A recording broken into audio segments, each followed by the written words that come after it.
Hello guides, আসসালামু আলাইকুম রহমতুল্লাহি বারাকাতু।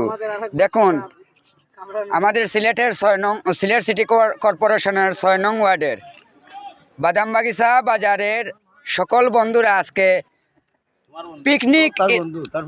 সকল বন্ধুরা আমার নয়, তারা আমার সিনিয়র বড় ভাই। তো ওরা সব বন্ধু অ্যাক্টিভ হয়েছেন আজকে দ্বিতীয় বনভোজন বাদামবাগিচা বাজার ব্যবসায়ী সমিতির উদ্যোগে এবং জননন্দিত কাউন্সিলর ফরহাদ চৌধুরী শামীম ভাইয়ের উদ্যোগে প্রতিবারের ন্যায় এবারও হয়েছে বনভোজন। আর এই বনভোজনে সবাই অ্যাক্টিভ, সকল বন্ধুরা ফ্রেন্ডসরা অ্যাক্টিভ হয়েছেন। আরও যে মাঝে দাঁড়িয়ে রয়েছে ছোটো ভাই মানিক, দেখুন। এই তুমি নেমে আসো। তো গাইডস, আপনারা আমার পেজটিকে সবসময় ফলো করবেন, লাইক কমেন্ট ফলো শেয়ার করবেন। আর সিলেটের বিভিন্ন পর্যটন কেন্দ্র আপনাদের সামনে তুলে ধরবো। আমি একে একে সবার নাম পরিচয় করে যাব। ওই যে মাফলার আর চেকের শার্ট, ফুটফুট সানগ্লাস পরিহিত, উনি হলেন আমাদের senior brother Roni Ahmed. Cap মাথায় দেখতে পাচ্ছেন আপনারা শামীম সিদ্দিকী ভাই। সাথে রয়েছেন ওনার একজন ফ্রেন্ড, ওনার নাম মুর্শেদ আহমদ।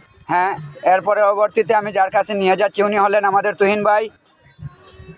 এর পরবর্তীতে যারকে দেখতে পাচ্ছেন উনি আমাদের পরিচিত মুখ, শুধু বাদামবাগিচা নয়, সিলেট মহানগর যুবদল বা ছাত্রদলের অনেকেই চিনে থাকেন ওনাকে। উনি বাদামবাগিচায় সবসময় বসেন, সাগর আহমদ ভাই।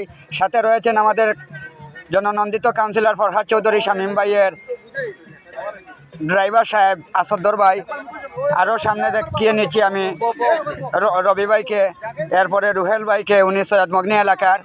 এছাড়াও খাস্তবির এলাকার আমার সিনিয়র বড় ভাই রবিন আহমদ। তো গাইডস, আপনারা সবসময় আমার এই পেজটাকে ফলো করে থাকবেন। আপনাদের কাছে আমি কোনো সম্পত্তি চাইনি, আপনারা আমার সম্পদ নেবেন না, আমিও কিন্তু আপনাদের সম্পদ নেব না। শুধু একটি লাইক, ফলো এবং শেয়ার করবেন। জাজাকাল্লাহ খাইর। আসসালামু আলাইকুম। আগামী নতুন কোনো এপিসোড নিয়ে আসতেছি আপনাদের মাঝে।